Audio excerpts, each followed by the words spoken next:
There are 6 steps, and they're done by respective geographic regions. Since 2008, there are 5 regions. So the northern region is the combination of Aroostook, Piscataquis, Somerset County. The eastern region is the combination of Hancock, Penobscot, Washington County. Those are the 2 regions that I am going to focus the rest of my presentation on. If you look at the tree growth valuation that Maine Revenue Services puts out, you'll see that Franklin and Oxford have identical values. They issue the valuation by county, but we develop the valuation by the regions. So if you look, there's only 5 unique numbers on their valuation sheet. The 6 steps are, we first calculate the annual growth percent, and we do it by species groups. We look at where the acres are in the 3 tree growth tax law forest types of softwood, mixedwood, hardwood. We calculate the mean stocking. We do it at a cubic foot per acre basis. We do this by the same species groups within each of the 3 types. Mean productivity is just cubic feet per acre per year. It's growth. Average stumpage value per cubic foot. Step 5, for the most part, uses the Maine Forest Service annual stumpage report. And then step 6 is sort of the last thing. The Maine Forest Service puts out a valuation and delivers that to the Maine Revenue Services for their use. So, growth percent, step 1. The 6 softwood species groups are balsam fir, all spruces, red, white, and black. Pine species, meaning just white and red.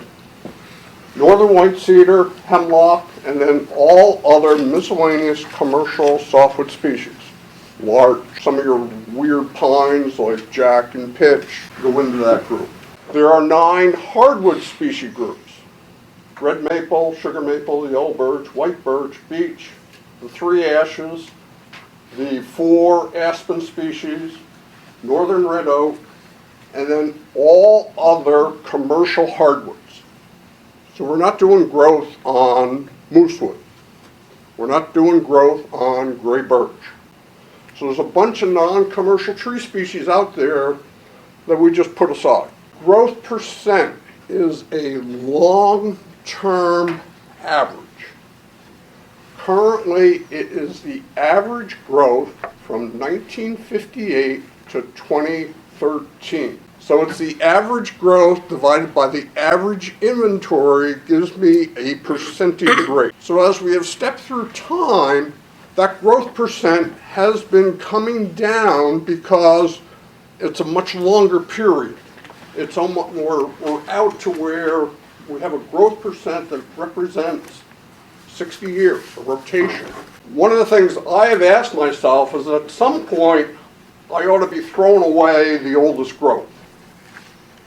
The oldest growth is 1958 to 1972, when the forests were growing at an exponential rate as I recovered from the 1920s budworm epidemic. So I've had the discussion about whether to throw growth out, when and how to eliminate one of those growth periods, and I haven't really got a strong consensus from some of the people I talked to about that. The growth percent comes directly from Maine's FIA data. The inventory comes direct from Maine's FIA data. So as that data has changed a number of different ways across time, it has had an influence on this calculation. In addition, across time, we've changed the areas of interest. Back in '72, it was a strict county level basis except for the capital area in Casco Bay. Species of interest. For the period of 1995 to 2008, for instance, red oak was lumped in with all other commercial hardwood. In the period of 1982 to 1995, red maple was not considered a commercial species and was not in the growth percent. And then finally, product quality. Back in 72 and 82 and 95, all they used was growing stock trees. Trees that had the potential, either are or had the potential to be sawtimber. When I redid it in 2008, I used all live trees. So I'm calculating growth on all live trees that are 5 inches and larger. The recalculation that I did back in November 2015 was identical to the process that I used in 2008. So the math hasn't changed compared to some of the previous calculations. So if you look at the northern megaregion, for softwood species, continuing decline in the growth percent, we had a slight bump up with the 2015 recalculation. For all hardwood species, a big bump up in the last calculation.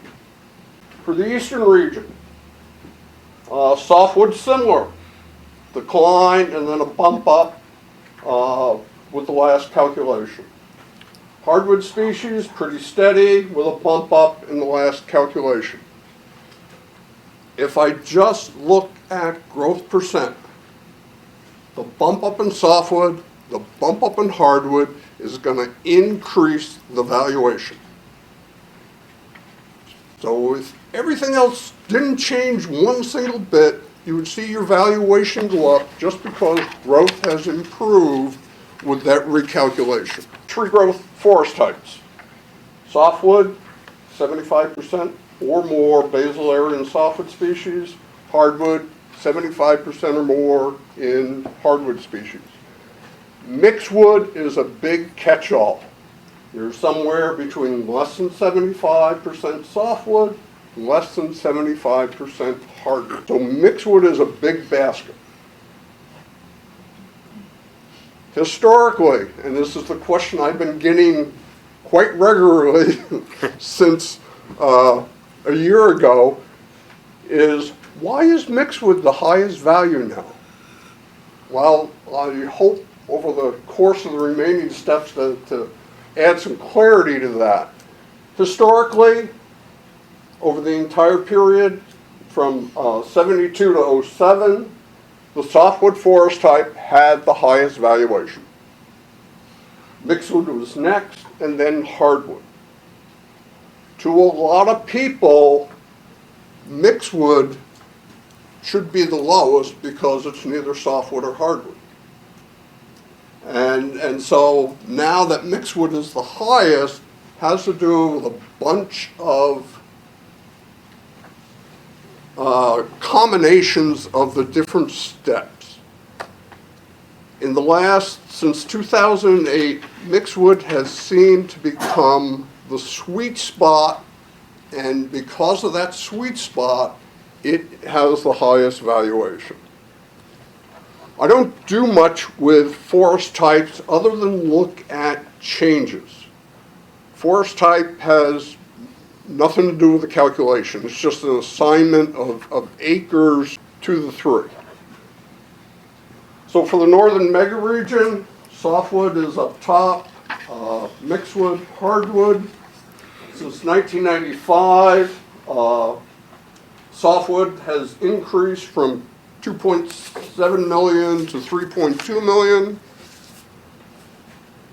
Mixed wood has gone down from 3.4 to 3.1. Hardwood has gone down from 2.4 to 2.1. So in the northern region, I would characterize this as Hardwood acres move the mixed-wood acres move the softwood. If I had to make a prediction on how that movement played out on the landscape, that would be what I would say. If we go to the eastern megaregion, again, softwood is coming back from 1.6 to almost 1.8. Mixed-wood is increasing a little bit, basically 1.7.5 to 1.8. Hardwood had a 16% decrease from 0.9 to 0.7. So again, sort of a similar movement to what we saw in the north.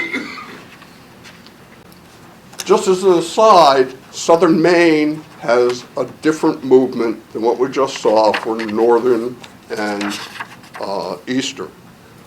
Southern Maine, softwood moved the mixed-wood, hardwood moved the mixed-wood. Third step, mean stocking, cubic feet per acre. And again, on an accounting basis, this is my principle. So we look at the average merchant volume in inventory within each forest type. The calculation of net merchant volume was identical for both times. So if we look at the northern megaregion, we see hardwood, the stocking in the hardwood forest type has this pattern. It peaked in 1998 at over 1,500. It is now down to under 1,200. Mixed-wood pretty steady across the entire period, up a little bit from 2008. Softwood continues to go down. The average volume per acre in the softwood forest type in the northern megaregion continues to decline. That of and by itself, if nothing else changed, that would decrease the valuation. Because my principal keeps going down, my interest rate times that principal means I earn less over the period. If we look at the eastern megaregion, hardwood, again, similar, peak in 95, with some minor drops since then. Mixed-wood, a big drop back here in 84, but then steady increases.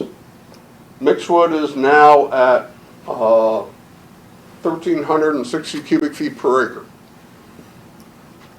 Softwood, a drop, and then an increase back to 08, a minor decrease since 08.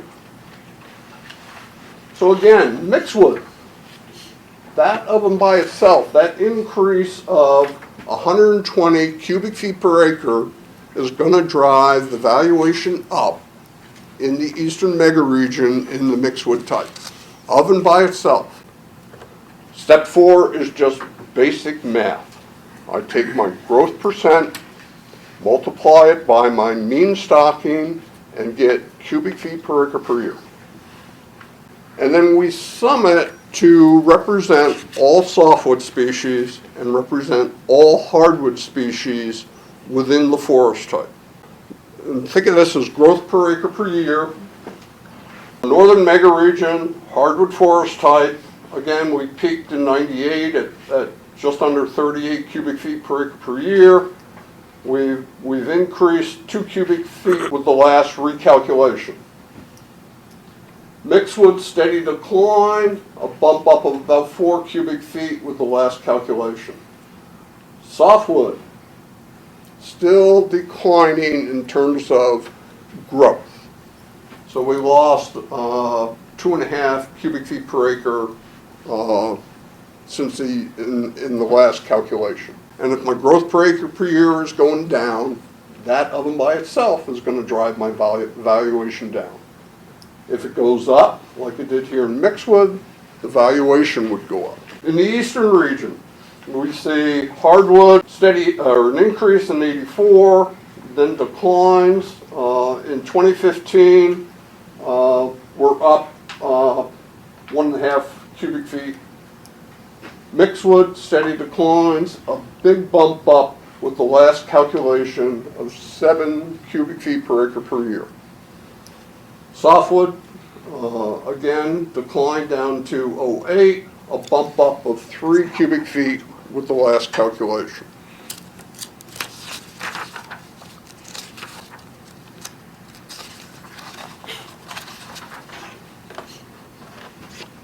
Step 5 is where we bring in the stumpage sale data.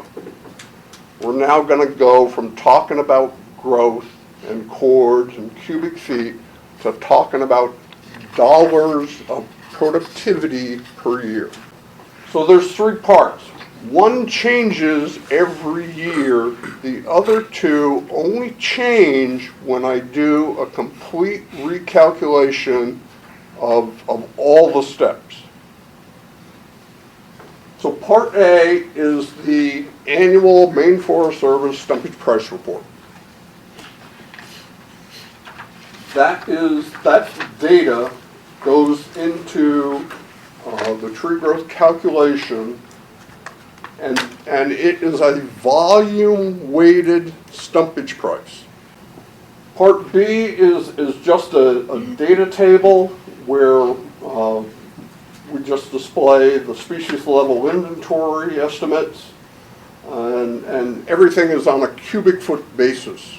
So FIA allows saw logs to be estimated as cubic feet. So we do it that so that we can add everything up and get total volume on a single basis. Part C is also a periodic calculation. And what we do in Part C is something that we would call product weights. There are 4 weights. There's a softwood pulpwood weight. There's a softwood sawtimber weight. Both of those add up to 1. So what we're looking at is the proportion of pulpwood and sawtimber within a given species. Hardwood pulpwood, hardwood sawtimber are the other 2 product weights, and the 2 hardwood weights also add up to 1. So it's just a proportion process to look at where the value is in inventory. We do this so that we can apply the respective stumpage prices to the correct product we have in inventory.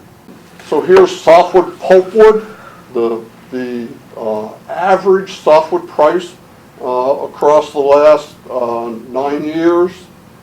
The blue is the northern megaregion, the red is the eastern megaregion. Stumpage prices are volatile. They go up and down every year, depending on where you are and what species are in favor. So here's softwood sawtimber. Big jumps in the northern megaregion the last 2 years in the value of softwood sawtimber. Not as big a response in the eastern megaregion. Hardwood pulpwood. Big jumps in the last 2 years in the northern megaregion for hardwood pulpwood.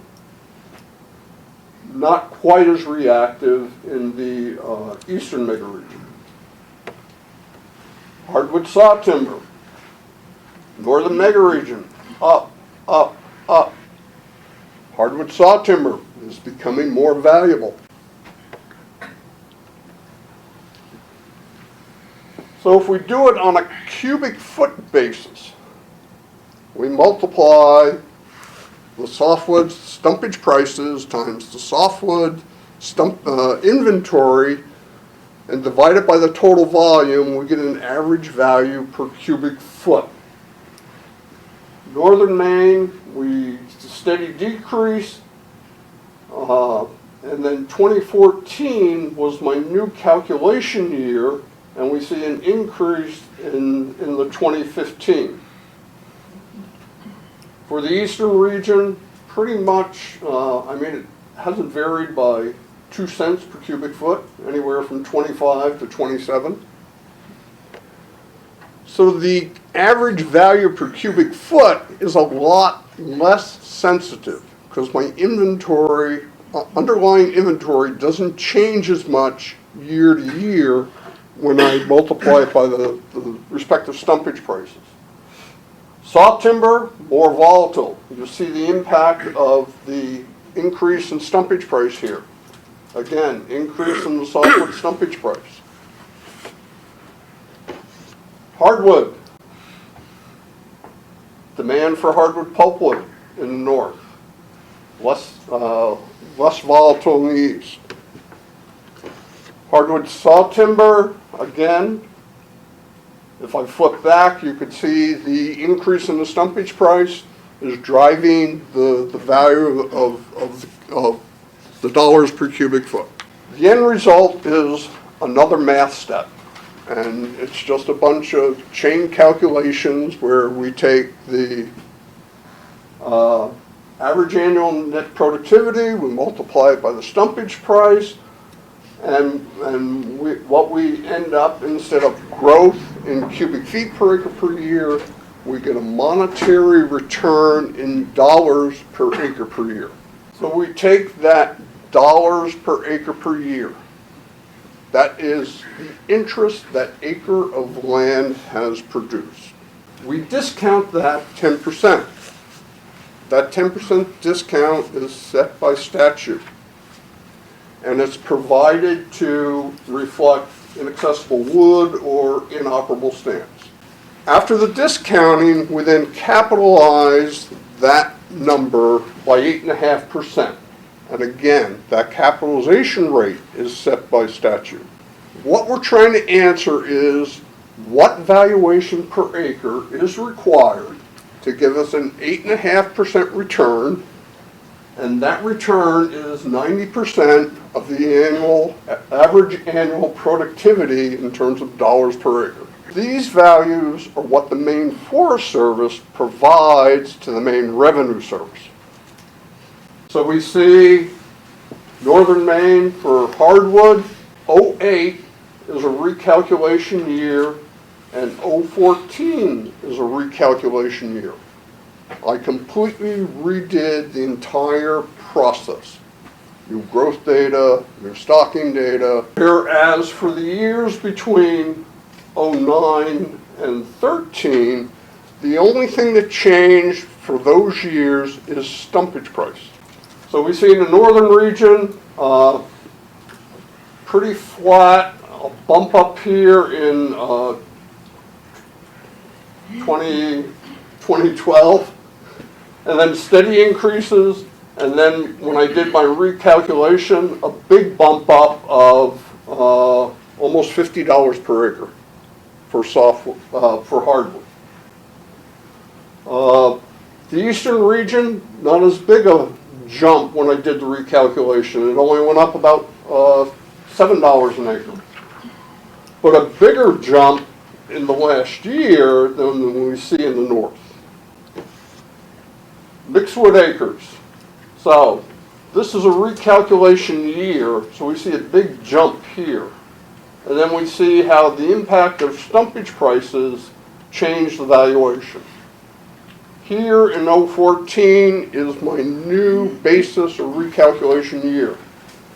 Again, over a $50 increase in the valuation. And then not much change with the 2015 calculation. Eastern, this is a recalculated year, a bump up of $15, a recalculated year, up $40 in mixedwood. Softwood, depending on where you are, different impacts. So the northern region, for the last 4 years, even though this is a recalculation year, not much change.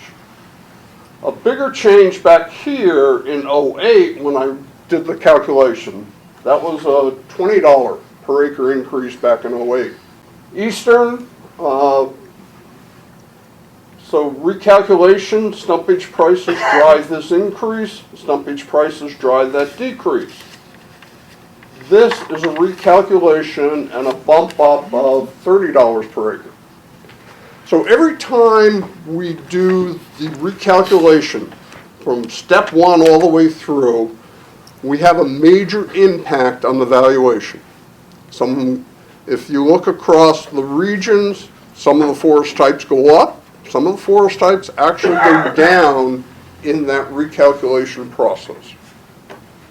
So the calculation of tree growth is a multi-step.